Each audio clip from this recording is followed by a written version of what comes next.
So what is strong side? What is weak side, right? So basically what it means is typically if it depends on where the jungler is. How do I move this motherfucker?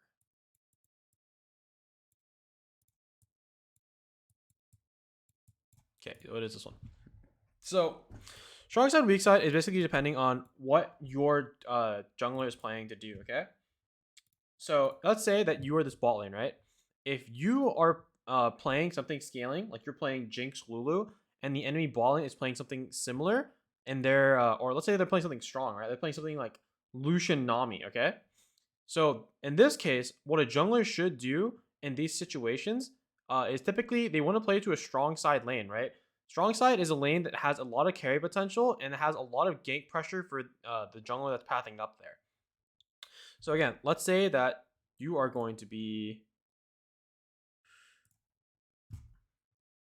uh so let's say you're going to be playing Jinx Lulu, right?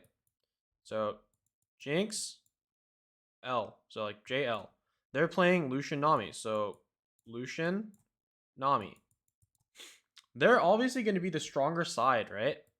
Because they have a lot more kill pressure, they have a lot more gank setup, and they don't really want to scale. They want to just dominate lane because you're easily going to be bullied, right? Because you're Jinx Lulu. You need to scale up for you to win. Let's say the top lane is something along the lines of, let's say, Riven.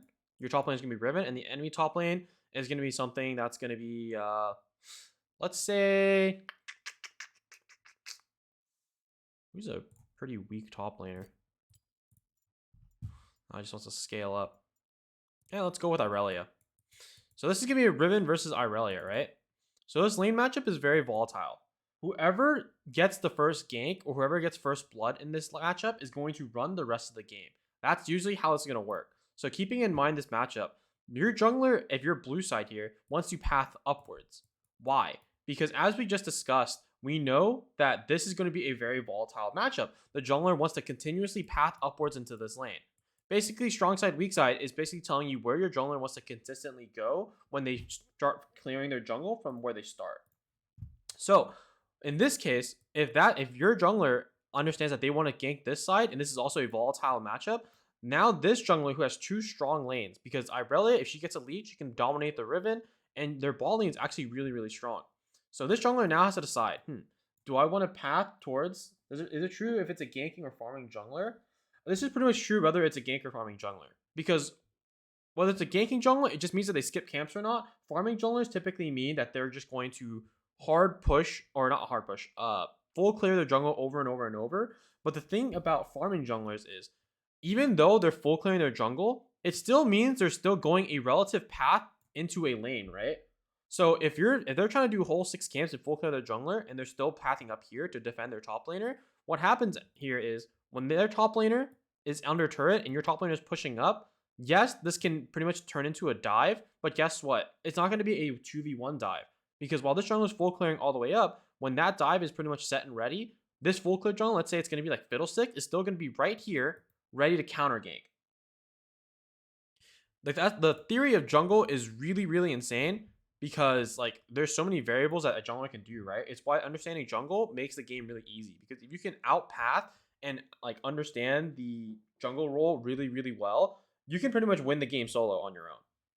So what I mean by another strong side bot lane, right? So let's try to reset this.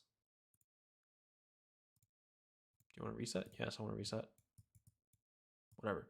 So let's say in this case, you're going to be playing Tristana Alistar, right? Tristana Alistar is a very, very aggressive lane. They want to make sure that they're ahead. That way they can stomp lane phase and they can stomp the rest of the game, right? So you're going to be the Alistar and you're going to be, this is going to be, or you're going to be the Tristana, this is going to be the Alistar. Their ball lane, let's say something like the Jinx Lulu. We're going to use the Jinx Lulu example because their scaling lanes are they're pretty weak. For you to be able to kill them, right? You need jungle proximity and you need your jungle to be on the bottom side of the map typically for you to make a really good play. Because what ends up happening if your jungler isn't on your side of the map and you go in and the chance of their jungler here, that can end up really bad. But if your jungler is here as well, it's a 3v3, you have a stronger chance of winning in a 3v3 matchup rather than them. Because they're late game champions, you're early game champions, and so strong side is we're going to completely permanently path bot lane until we win you the lane. because you are going to be our strong point. As jungle, one of your main objectives is to make sure at least one of your lanes are winning, so you can have a lane to play through and carry through. That way you can have at least 2 members that are very reliable and the rest of the team can play like very still.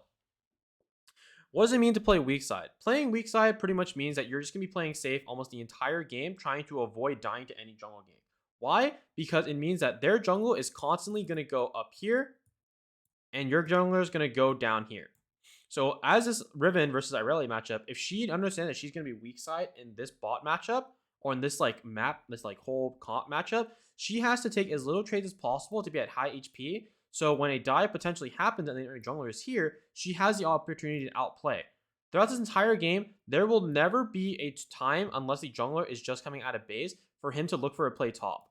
Because this is a volatile matchup, right? Like she's already losing. She has to accept the losses. We just want to, as a jungler, constantly path bot lane to make sure that our very volatile lane is consistently winning. Because if we take out this turret at less than 14 minutes and we get all 5 plates, what happens here is now that this guy is weak side, he can now farm up versus the other weak laners. And what's going to happen in return is you both are now going to swap up top lane. And this guy goes here. And so now this guy's going to have to farm against these 2 weak side laners, which is easier for him. And you guys are so strong because you dominated the lane so early that now you can just pretty much just fight this guy whenever. And typically, now this jungler has to stay up here to make sure that his strong side is fighting. But guess what? Because you're winning this side already, it's now going from a 2v3 to still a 3v2. This is like the big picture of League of Legends of strong side, weak side. Is it possible to alleviate some of the strong side pressure as weak side? Yes. So I'm assuming your question is like, is it possible for a weak side laner to get some help here and there? The answer to that is yes. If you are playing 100% weak side, there is always going to be a way for people to help you, because no matter what, the jungler always has to reset. So after, let's say both junglers start here, right? Or let's take this guy out of the picture. If you're this jungler, you're going to go here, here, here, here, here, try to gank top lane, right? So after this top lane gank, and let's say you're weak side bot lane, and they're just crashing your turret in, eventually, your jungler has to take a reset to go back to the camps that he's took, right? His Krugs and his Raptors. During this time, if their bot lane is not playing at a correct tempo, where they're looking for a play with their own jungler, and they're just constantly pushing, then yes, this weak side bot lane can get help from the jungler. And so if they're overcommitting, instead of jungle having to farm and immediately go top again, they come here, get a quick gank off, and then after that, they just go back up top lane again. Like strong side, weak side is extra important in higher elos, but in low elo, practically all you need to know is strong side is whichever lane the jungler is farming towards or like pathing towards, and weak side is whichever lane that is not getting path towards, right? So how you play strong side, you want to take very volatile trades. You want to make sure that you're not overcommitting because you want to play for jungle, and you need to make sure that you're thinking about your wave management, because even if you're trading very heavily but your wave is really shit, you're pretty much are just making your lane ungankable. When you are playing weak side, you want to take as little trades as possible. That way, if there's a dive coming, you are able to pretty much outplay it with your HP. It's harder to outplay a dive when you have little HP, right? You also want to focus on your waves as per usual. And what that means is you want to keep your wave typically at around out here. If you're the blue side, red side, you're going to keep it out here, just right outside turret. Which is easy. Weird question. Which is easier, playing strong side or weak side bot lane?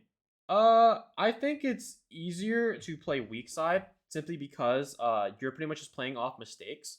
I personally like playing strong side. I don't mind playing weak side, but I like playing strong side because strong side means you have to have more knowledge of the game for you to abuse the fact that your jungler is coming down to your lane and have you pretty much put the game in your hands, right? Because your jungler is spending so much time influencing your lane that if you were messed up as strong side and their jungler is pretty much pathing up here, like your jungler is trying to help you, right? And their jungler is like playing top side, right? Their top is strong side. If you lose bot lane while strong side and they win their top side, guess what happens? Now their bot lane is going to own you. Their top lane is going to own your top laner. And now the entire map is on fire and the game is just fucked. So that's why I think it's easier to play weak side. However, that pretty much means you're alleviating yourself from having as much carry potential as you normally would, right? Because you have to have that confidence if you want to play strong side. Because let's say that, like, oh, you want to play weak side bot lane, right? Okay, you want to play weak side bot lane? Sure. That means their jungler is going to play down here. Your jungler is going to play up here. And let's say that you don't play a very good weak side. Or let's say you play a good weak side. Let's say you don't die to any ganks, actually. You don't die to any ganks. You're pretty much 0-0-0. Their ball lane isn't getting anything done. If anything, you're down maybe 20 CS. Because you know that they can dive you, and instead of dying to like the turret or dying on turret, you just leave it. So you lose the wave, jungle gets nothing, and then he has to reset and go up, right? So let's say you do nothing, and your top side, that's the strong side, is the one that fucks up. Let's say they try to dive, and they get 2v1. It's fucked up. They can't do anything. And so now, this is what happens. Because you are voluntarily willing to go weak side here, and let your top side get all the resources, and they lose too, now you're just kind of in a situation where you're kind of just effed up. Because like, well, I didn't get any jungler resources, so I can't play the game. Their jungler basically took us out of the game, and you guys lost 2v1. What now? So in theory, could Jinx be a strong side champion if you play it well? Oh, most definitely. Jinx can definitely be a strong side champ if you want. The reason why people put Jinx as a weak side is because she breaks the rules of the game with her rocket form. Because with Jinx rocket form, that allows you to wave clear very, very quickly. So you can just change the rocket form, just clear out the wave, and then you can never get dove. Unless like you pretty much get forced off the wave. But if you go strong side Jinx, then yeah, you accelerate her from going scaling at 3 items. So she gets 3 items a lot quicker. Like, there are lanes that pretty much, in theory, a bot lane have to be weak-sided. And those are champions kind of like Ashe or Ezreal Sona. Ezreal Sona is a lane that you almost weak-side 99% of the time. Why? Because that duo lane has no gank setup, is a very hard scaling lane, and they provide literally nothing until they're about 1 and 1.5 items. So if you go down there, you are barely going to get anything done because anytime a jungler is going to come down there for a gank, what does Sona Ezreal have? Nothing. So eventually their bot lane just runs out. They sit on their turret until you leave, and then they can just continuously pressure your bot lane again. And so another example is top lane matchups, right? Like let's say top lane matchup, as we all know, teleport pretty much got nerfed a little bit since Unleashed teleport and Lock teleport came out. In the scenario where top laners play like Riven, Irelia, and they both take Ignite, again, that is a volatile matchup. Whichever jungler ganks this lane first and gets the lead and solo kills the opponent is the one that's going to dominate the rest of the map. And so you always want to path towards these lane if you have the opportunity to, if you have the good 2v2, so you can actually just have a full winning lane that can dominate the rest of the mid game. Like Hypercarry / Enchanted versus Kate or Lucian, a lot of bot lane matchups is very, very dependent on support. It's not dependent on what you're playing as an AD carry, unless you're playing Draven. It's very much dependent on what you're playing support. Because you can't really strong side an Enchanter lane, right? They don't really have that much die potential, and they don't have that much gank setup. They're scaling champions that provide heals and shields. Typically, when you want to strong side a bot lane, it's something like Samira Nautilus, Kaisa Nautilus, Jhin Leona. Something that has a tankiness and a very good gank setup. Like hyper carries and bot, like Caitlyn, you want to strong side Caitlyn Karma or Caitlyn Morgana. Why? Because Caitlyn Morgana will always have shove into their bot lane if you don't make them leash, and you're always pathing to their lane. So at that point, their bot, like the Caitlyn Leona or the Caitlyn Karma lane, will always be able to just hit this turret for free while the enemy, while the jungler is just here hovering them, and they can't play the game. The enemy bot lane can't play the game here. But like, let's say something like Caitlyn Sona. Not really the same thing, right? Why? They don't have as much pressure. Sona doesn't deal as much damage as a Karma. She doesn't have the same CC as a Morgana with the bind. So that's a different matchup, even though they're basically still enchanters. Again, it's all based on support matchup of how AD carry is going to be played. This is going to be a third video that I'm going to have on YouTube, because I think while I don't explain it very thoroughly, it's very, very good concepts. All right. Any last questions, comments, concerns before I head off? Because I'm pretty much done for tonight. I gotta like probably go to bed and take my nice 5-6 hour sleep and then wake up. So then, what enchanters can be played strong side? Something that has CC, like a Moonstone Lux Karma because she has a lot of damage and she does have CC in her W. Something like Morgana. Soraka does not have the same. Soraka is not the same. Soraka has no gank pressure. All Soraka has is poke damage and then scaling. Karma has damage, like front-loaded damage, a lot with her Mantra Q, and she has a CC. Not the same thing as Soraka. Soraka has a heal, a silence, and a Q. None of those are completely like locked on CC, hard CC targets. So not the same. Like Lulu is like a middle ground, right? Like Lulu has a soft CC of where she can turn you into a polymorph, and she has like a slow. But even then, not much gank pressure other than that, right? She has to flash auto EQ to provide anything, and that's not even hard CC. That's a slow. Oh, gank pressure, not lane pressure. Yeah. Like, just because you have lane pressure doesn't mean your jungler should be permanently ganking your lane. Like, you need to have some form of gank pressure as well. That way you can capitalize just at any point. Yeah. That's going to be it from me, guys. I'm going to go to bed, or I'm going to, like, watch some streams or some shit until I can go to bed, because I really need to sleep before 12 stream today. So, hopefully, I see you guys there at noon, or I'll be streaming from noon till 6 p.m. today, and hopefully I get my Smurf account to Diamond, and maybe I get this account to Masters, yeah? Later, boys. Good night.